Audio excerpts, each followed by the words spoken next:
This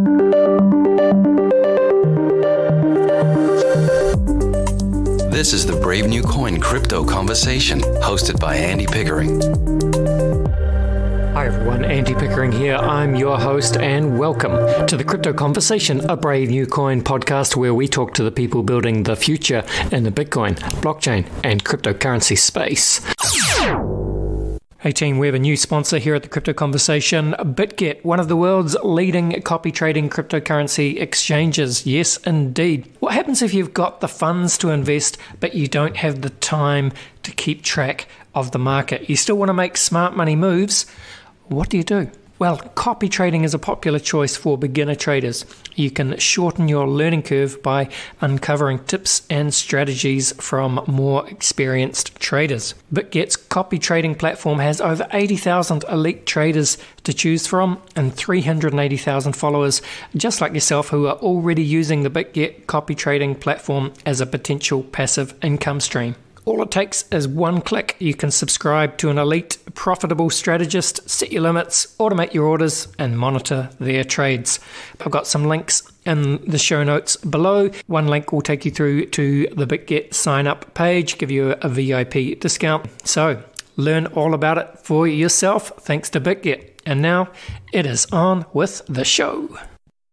My guests today are Arran Potter and Billy Sullivan. Arran is the founder and Billy is the COO at Grease Monkey Games, a team, I think, based in Melbourne, building immersive, community-driven games for fans of motorsport, crypto, NFTs, Web3, all that good stuff. I'm sure we'll learn all about it today. Welcome, Billy, and welcome, Arran. Thanks for the invite. Cool. Yeah, great to be here. So I think what we'll do, guys, it's always interesting having two people on the show. So I'll just kind of try and maybe direct questions to you in turn. But we'll do what we do at the beginning of the show. It'd be fantastic to just learn a little bit about both of you and I guess your personal and professional backstory and the lead up to founding and getting involved with the wonderful world of gaming. So let's start with you, Arran.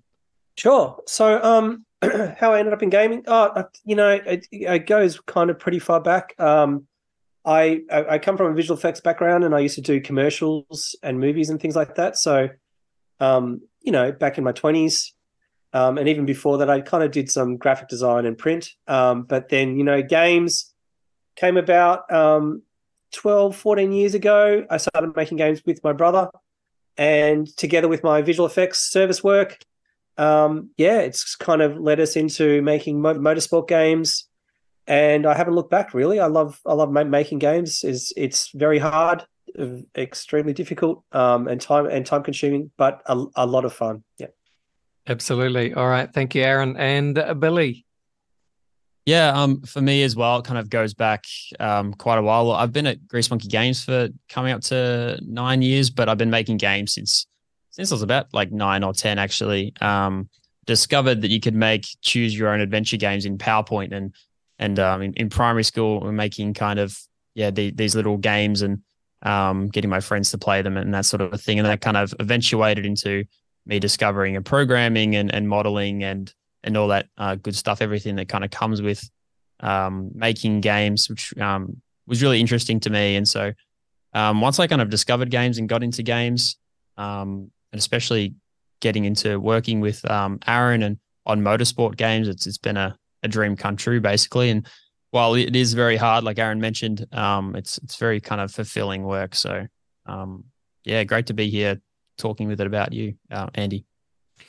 All right. Well, thank you, Billy. And Arran, let's just start with the motorsport then. So why motorsport? And has motorsport kind of been a theme since the beginning? It's been, it does go back pretty far. So my first games that I made, as I mentioned, my brother used to make games very early on when mobile phones had just started making games as apps and stuff, in-app purchases and things like that. So we started doing car racing games back then. And we had some pretty good success. And then I kind of broke away and started doing my own one. I set up my own games company. And I'm a bit of a motorhead myself. I love cars. I love everything about cars.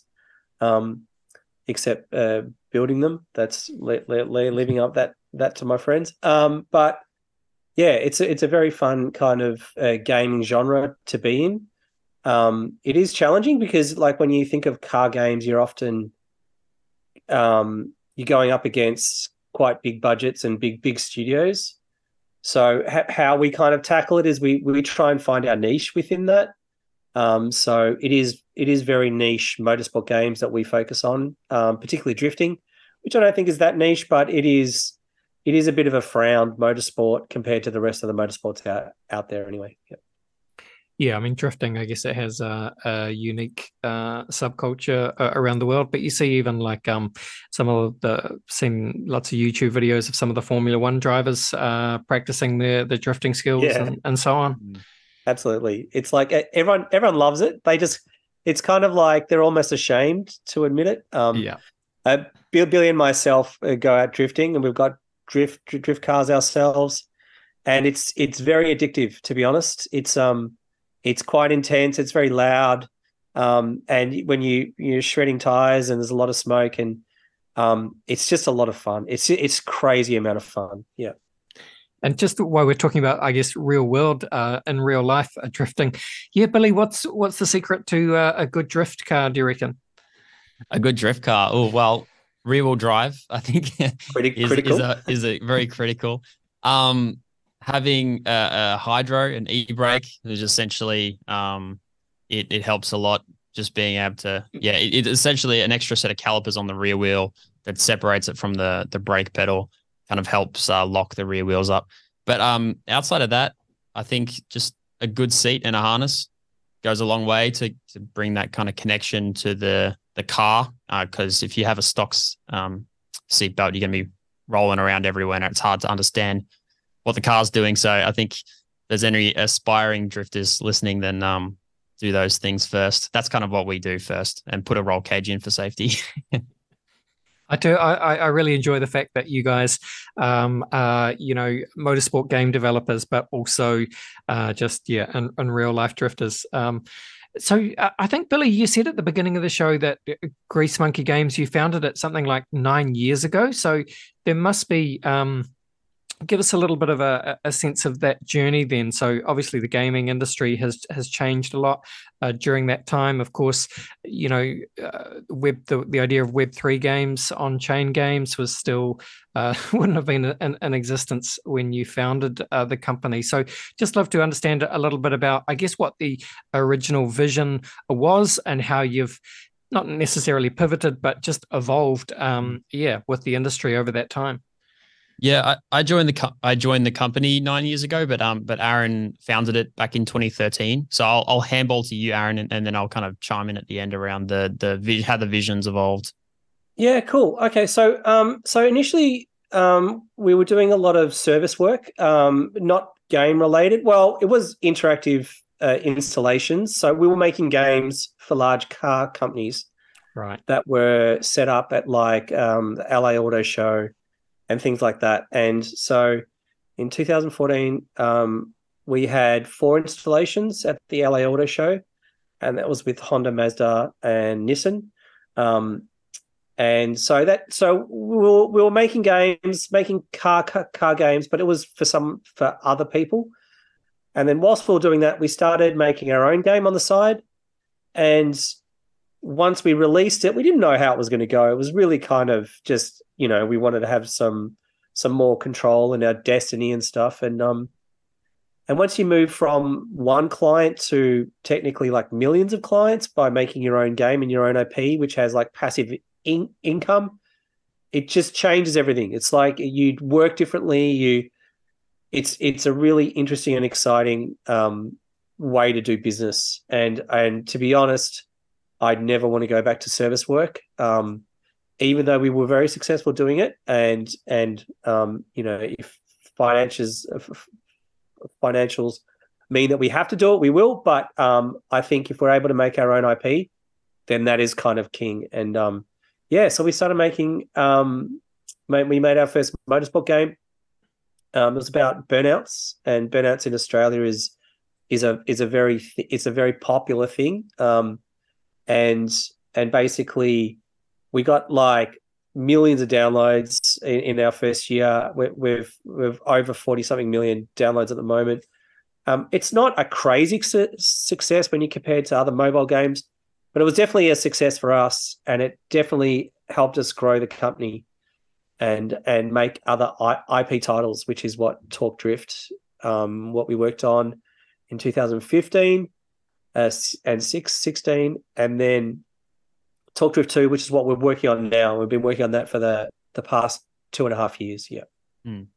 And I think on the point around the evolving landscape of games, Andy, like there's kind of two ways you can go about making games as a games developer. You can do what is the most common thing. It's what, everybody is doing, whether it's premium games or free to play games. But then there's always the next kind of step, the people that want to take more risks in to make something more potentially innovative.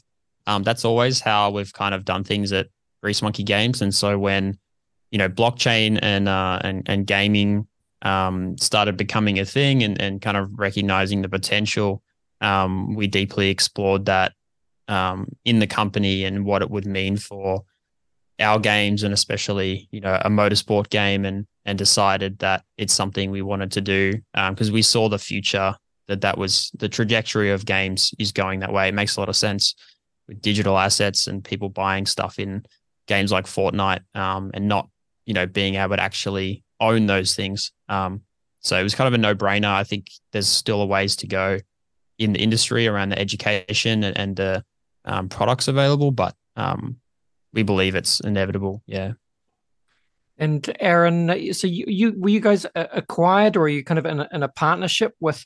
I'm not even exactly sure how you say it. Is it Animoca Brands? Yep. Animoca sounds right. Yeah, so we were fully acquired. So if, for 10 years, we just passed 10 years in July, and for 9 years. 9 and a bit years, we were fully bootstrapped. So we did everything. We grew the company off our own revenue, and just kept hiring people and kept growing. And I've said this many times in many podcasts. I'm very proud of that we were able to go so far. But there's a point in when you reach a limit for growth, particularly for growth. In gaming, you invest a lot up front. So if you want to make a more ambitious title, like what we wanted to do with Talk Drift 2, you've got to hire a lot of people and pay a lot of wages for many years before you see some return on that. And so we went to market. Billy and I went out and shopped ourselves, and we met many different studios. We had amazing conversations with every possible studio that you can imagine. And there was a lot of positivity out of it. And there was a lot of potential offers floating around, and we ended up with Animoca. And Animoca to us offered a lot of benefits, and one of the main ones was we could grow the business. That they didn't acquire us to take over the business and run it how they want it. They just acquired us to let us do our thing and grow the business the way we think. So we've been able to make our title off their investment, which has been pretty amazing. Yeah. Yeah. Okay. Well, so look, I'm excited to dig more into your latest title or upcoming title, Talk Drift 2. But just before we do that, just interested in, I guess, both of you guys' perspectives on, Web3. So I guess when you guys would have been talking with the likes of Animoca in 2022 or in the lead up to that, there would have been more of a, I suppose, let's just say a bull market around NFTs and everything. Yes. Web3, a lot of hype around the metaverse, of course. Now, since then, of course, interest has died off a little bit as crypto goes through another bear market cycle. I'm sure things will come back. Just, it's the reality of the digital world, the digital life that we all lead. There's no denying where the trends are going. But do you think that kind of first hype cycle, if you like, was a little bit over exaggerated? Totally. I think the hype cycle has been a bit of an issue, obviously, to deal with. Like, we kind of there were a lot of points in which we're having discussions and there was no regulation, and then we're dealing with like government bodies trying to get funding from other angles as well, and there's always been a little bit of resistance. So in the end, this is how Billy and I think about it. Well, I don't want to speak for you, Billy. You can speak for yourself. But I believe this is just a tech, and it is just the element of digital ownership, I think, has a lot to offer. If you ignore all the other stuff about these overpriced NFTs or or this speculative market where they might try and buy something and then flip it for heaps more, and that doesn't really interest me at all. What I'm interested in is the tech around digital ownership and what it means that we can design in games, and it opens up a lot of doors. And it's a pretty exciting concept, to be honest, being able to buy something, use it, play with it, add some history into that item, and then potentially use it in a different game or a sequel to the games that we're making is pretty awesome. Yeah. I'm sure you have a take on it too, Billy. Yeah. Yeah, no, I agree. I think too, we talk a lot about this internally around our players. Like, we make community-based games where really without the community playing it, there's not a ton of game there. Like the players just add so much. And whether that's, communities building their own esport tournaments around our battle multiplayer system, or running their own events and competitions. I think a lot of games these days, you look at Fortnite, Roblox, there's countless other examples. It's really around the community generation of content. And I think it just makes sense that those players have a mechanism, an avenue to be able to monetize that value they bring if they want. You don't have to, but if they want. Yeah. I think that if they want is insanely important. And some people don't care about that, and that's fine. That you can still. We are not making a paywall game. If you want to come and play our games, it's free to play. We give you assets you can play. You can earn stuff. You can absolutely do it. And so.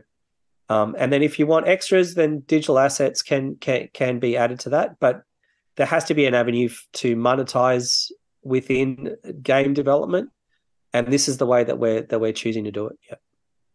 Yeah, great points, guys, and I very much agree. And I think it just makes sense, because you see the sheer amount of person hours or human hours that people put into the games that they love playing. And of course, those games change over time as you get older or you develop different interests. But it would be nice to really, as you've identified, Arran, have that choice as to whether you can keep those assets and transfer them onto other games, or just have them in your digital wallet and, use them as art pieces or whatever you want. Or, I think it just makes sense, doesn't it? Totally. I think like lore and history of something like you get when you kind of imagine all the kind of amazing vehicles that have lived their lives in real life over periods of time, and some of them, they get their own history. And I like within the gaming experience, you can build that. If you're popular and people want to watch you race, and then you can make a vehicle that's won 100 races or 100 drift battles, then someone else might be interested in owning that. Do you know what I mean? So like. It just opens up more angles for gameplay. Yeah. All right. So Talk Drift 2. Let's jump into that. And I mean, just right off the bat, maybe just for people that might be listening to this and they want to get a teaser. I'm sure you've got videos and teaser websites and stuff like that. So feel free to shout that out first, and then let's have an overview of what the vision is for Talk Drift 2. Yeah, I'll jump in, and Arran, you can add in some extra stuff that I miss.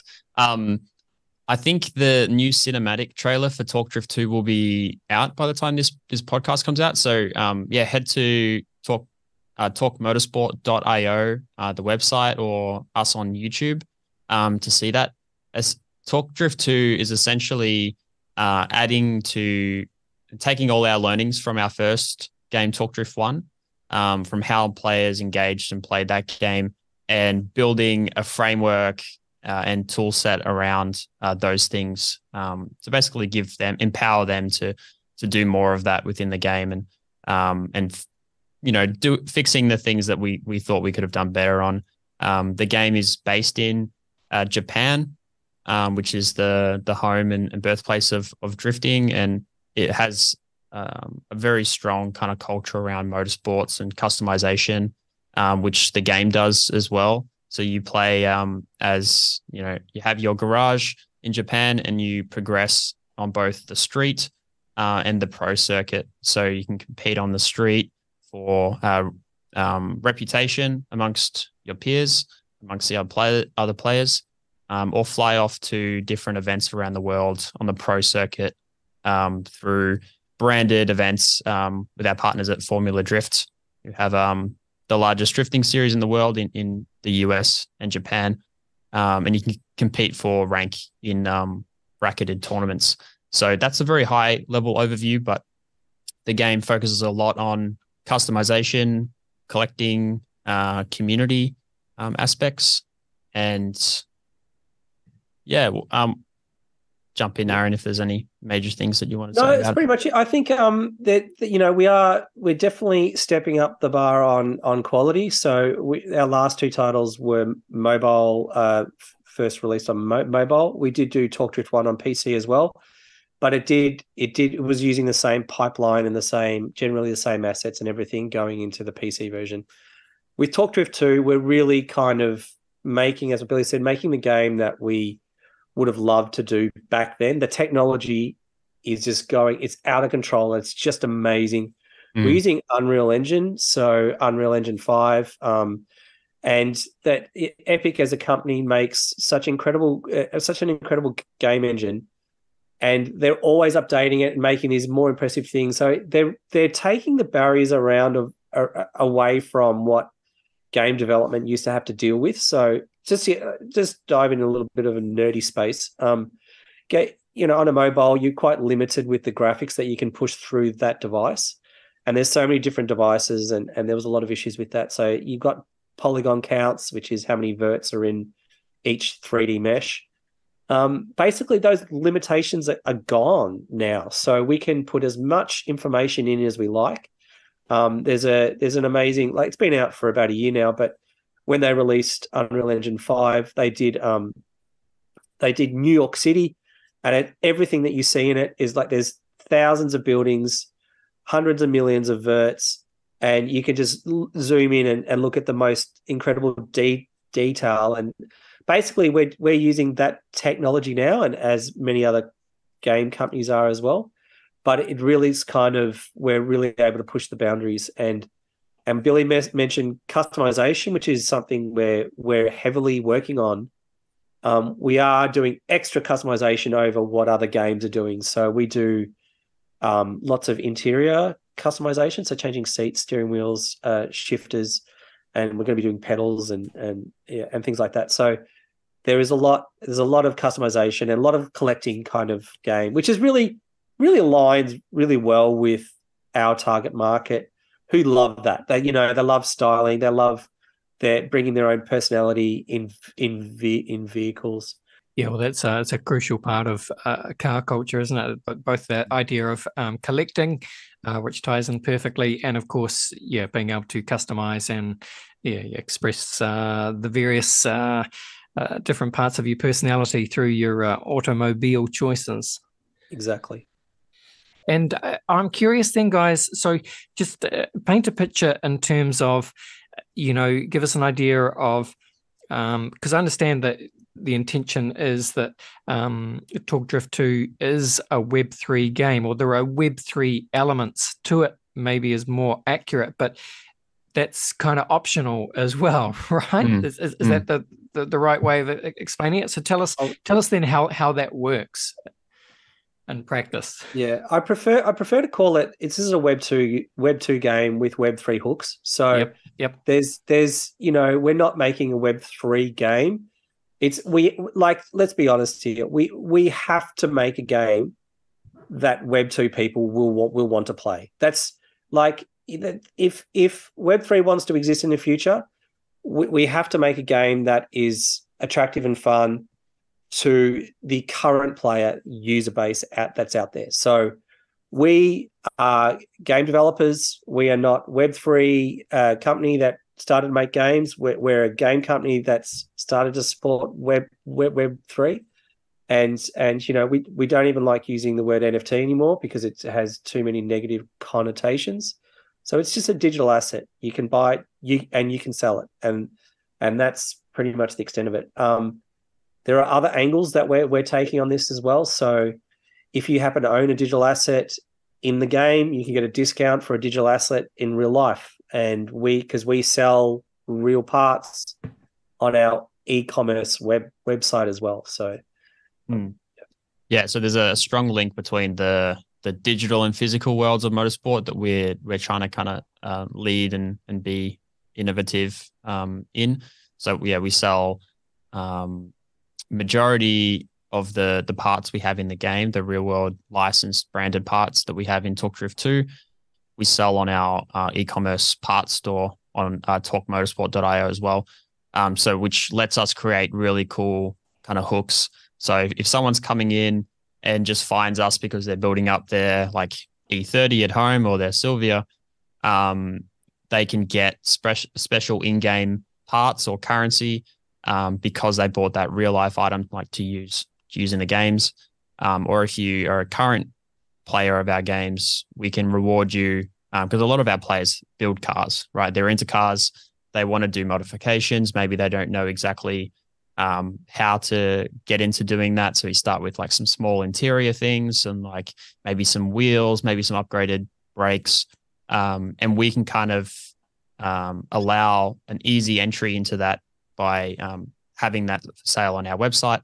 But we also make a lot of original content on YouTube around the parts and what we're doing. So we link everything together, which is the digital and physical worlds of motorsport being blended together as part of the brand. Yeah. Thank you, Billy. I had that in my notes. Phygital.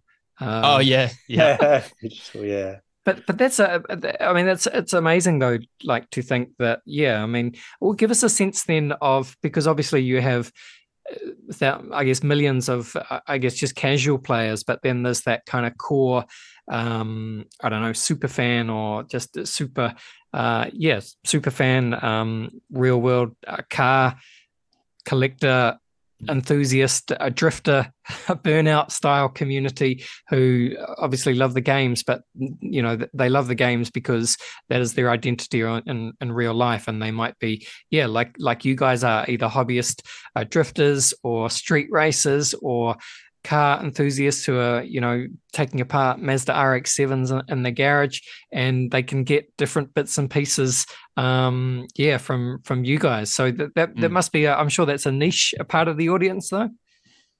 It is niche, but you got to understand, like, marketing 101 is like planting the seed in an early age. Like, brand recognition is critical to any kind of marketing, and you'll see like even like Fortnite put in some really big brands. Billy, can you name off some of them? Like all of them? Yeah. Mercedes and the stuff. Like they're appearing in Fortnite to like 9-year-olds playing this game. It's like, but they're going to grow up and they're eventually going to buy cars, and this brand recognition is important. Billy mentioned it. It's like it is also a form of education. So if you're interested in doing drifting in real life, which there are a lot of people that are, or even car culture and stance, you playing our game is a way to learn. Do you know what I mean? Like if you want to see what these set of alloy wheels looks like on this car in this color, then you can do that within the game. There's no other way to even do that. There's no, in any showroom, they don't have this virtual scene with cars that you can swap. So there is a really great opportunity to show players and educate them around what parts are needed.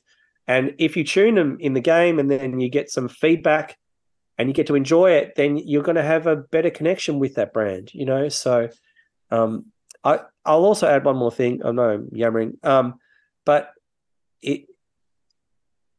the players love these brands, particularly in motorsport. If you have an affinity or you are a fan of a certain brand, you are proud to say it. You know, people often put stickers on their cars, and they love, you know, Works wheels or Enkai wheels, and they're not ashamed. So we're basically marketing to people who want it, you know what I mean, and who appreciate it. And so it's a really nice way to make a game and interact with players. No, it's a great point, Aaron. I completely agree, because, you know, when you and I were kids, perhaps the way that we could interact with, you know, car culture is we could go along with our dads to the Nissan Mobile 500 and buy, you know, street racer magazines and collect, you know, hot rod little models and the trading cars, things like that. But now, through what the likes of you guys are building, it's just much more interactive, and as you say, you can really play around with these things and experiment and express at a much if you want to do it just digitally, you don't need to invest all the real money straight away. Exactly. Especially if you're just a kid. But if you just develop the passion over time, then you can do.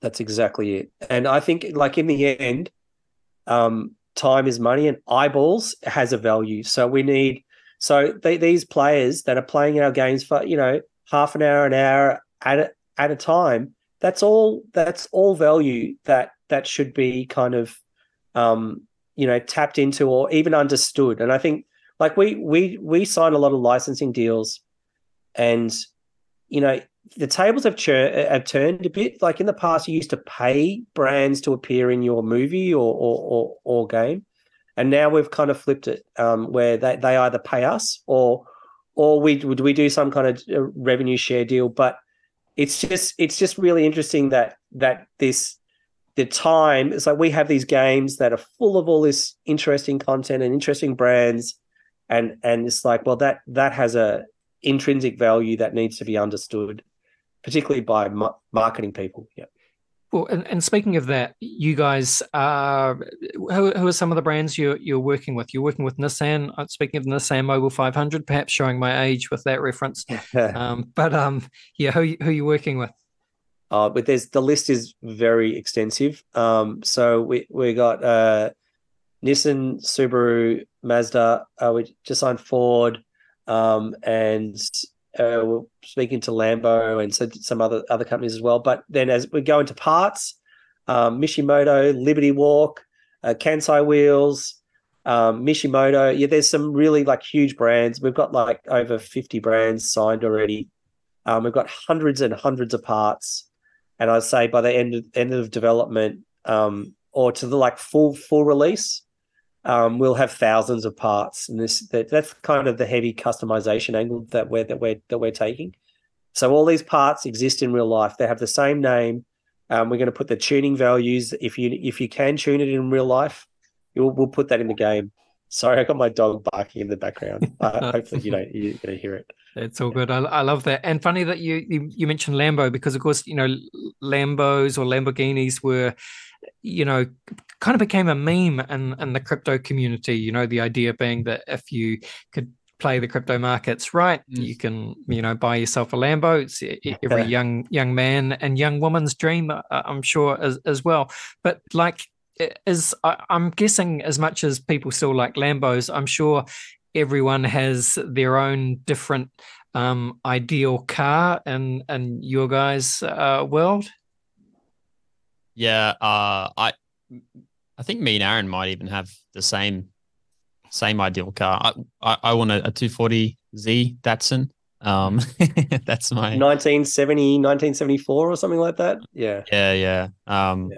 That'd be amazing. Just like any old Datsun or Nissan, just getting wildly expensive. I think probably because of everyone's drifting them too. So it's kind of our fault. But I was speaking of that. I was almost I went to look at a 240Z. And here's the thing about nostalgia: it very rarely lives up to how you think about it and your feelings. And So I went and drove this 240Z, and it was a bucket of crap, and it had all these problems. It drove crap, and I was like, oh, maybe that's just what cars drove like in the 70s. And then by some random happenings, a guy was walking past our studio and saw I had the new Nissan Z. He had the old 240Z, and he brought his in, and we swapped. So he drove my car and I drove his car, and he had a really good version. And I just absolutely fell in love with this car. I couldn't believe how much I liked it. And this car is like 50 years old. It's like literally my age. And I couldn't believe how much I loved it. Yeah. I like it. All right. Well, as we start to finish off, gentlemen, look, let's have some details in terms of where you guys are in terms of the product roadmap or the release schedule, the rollout for Talk Drift 2. What have you still got to polish up? What are the problems that you need to solve, the challenges you need to overcome to make sure? I'm sure you guys are so passionate about this. You want it to be the best product available. Where are we? And what are the challenges ahead? You probably don't have enough time to go through the list. No, we're making a very big game. I think I would just say that the start, there's still a ton to do. And I think, we want to release stuff as soon as possible to get feedback from the community and build it as much as possible alongside them. So we are releasing the game in stages. The first stage is essentially the garage customization area where you'll be able to build up your car from a bunch of different Nissan cars at the moment, and then go take photos, and then driving's coming soon after, and then there's a range of other features, Photoshop, not Photoshop, photo booth, paint shop, tournaments, multiplayer, cruise, etc. That will be coming out long into next year, so a bunch of stuff being released next year. But as soon as sorry, I've lost my train of thought. Early next month, you'll be able to download the Garage preview on Epic Game Store. So that's kind of the biggest thing that's coming up soon, and get your first kind of hands-on experience. I think by the time this airs, it should be this month. So going into October, we are releasing a playable experience within the Garage. Yep. Awesome. Yep. And so for people listening who want to check out that playable experience, what's the easiest way for them to do so? Yep, talkmotorsport.io. Head over to our website. There will be a play game button in the top right, which will link straight to the Epic Game Store. And if you follow us on Instagram, talkmotorsport.io, or on YouTube, Talk Motorsport, there'll be updates and news wherever you go. So, yeah, really excited for the next few weeks and next few months, and hopefully some people will join us in that journey. And if you want to get involved with the development, you can contribute on our Discord as well. We're trying to connect with the community, and like in the first game that we made the second game, the Talk Drift 1, we made a drifting game which we thought everyone wanted, and we learnt pretty quickly that the players are going to play the game how they want to. So with Talk Drift 2, we're really trying to cater to different kind of gameplay and different angles. So with this one, we are, as Billy said, we're releasing in stages, and we're trying to get stuff out as soon as possible. But some things like physics is like insanely important. If we stuff physics up, it's going to go nowhere. So we've been working on physics for quite some time, and we're doing workshops and trying to get that feeling just perfect, because you can do all the pretty visuals in the world, and if it drives like crap, no one's going to play the game. So we're trying to align physics to be as good as the visuals that you see that are coming out. Totally. Very well said. Thank you, gentlemen. All right. Well, let's just finish off. Let's just have some fun right at the end here. Let's say the game is a massive success. You make a pile of money. Let's say I'm giving you both $250,000 right now. You've got to go out and buy one car. What are you buying? Let's go to you, Billy. It would be an R8, an Audi R8. Oh, yeah. Nice. Arran? I I would love to get like a GT3. Yes. I haven't driven a Porsche.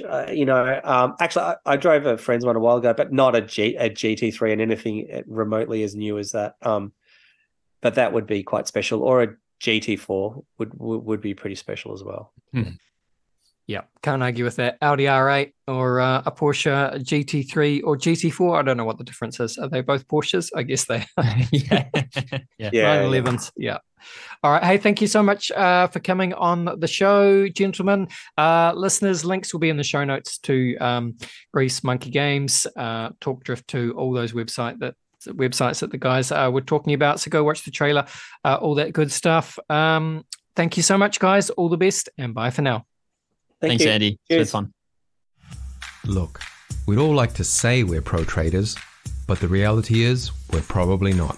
But with BitGet, you don't have to be. Why? Because BitGet is the world's largest copy trading exchange. Instead of you muddling through it on your own, feel confident. BitGet allows you to automatically copy trade from over 80,000 elite traders with 24/7 support on our secure copy trading platform. Start following expert traders on bitget.com. Check for details in the show notes and join BitGet today. All right, there you go. That was Billy and Arran from Grease Monkey Games, building Talk Drift 2. Looks like a lot of fun. As I say, links are in the show notes. Videos looks fantastic. Really does. It looks awesome. I've never drifted a car. I guess most people haven't, but yeah. Don't need to now. We can drift virtually, digitally, probably a lot safer, right? All right. Well, thanks for listening, team. Thanks for listening to another episode. Please make sure you are subscribed to the show in whatever podcast app you are using. But this was the Crypto Conversation for Brave New Coin. See you.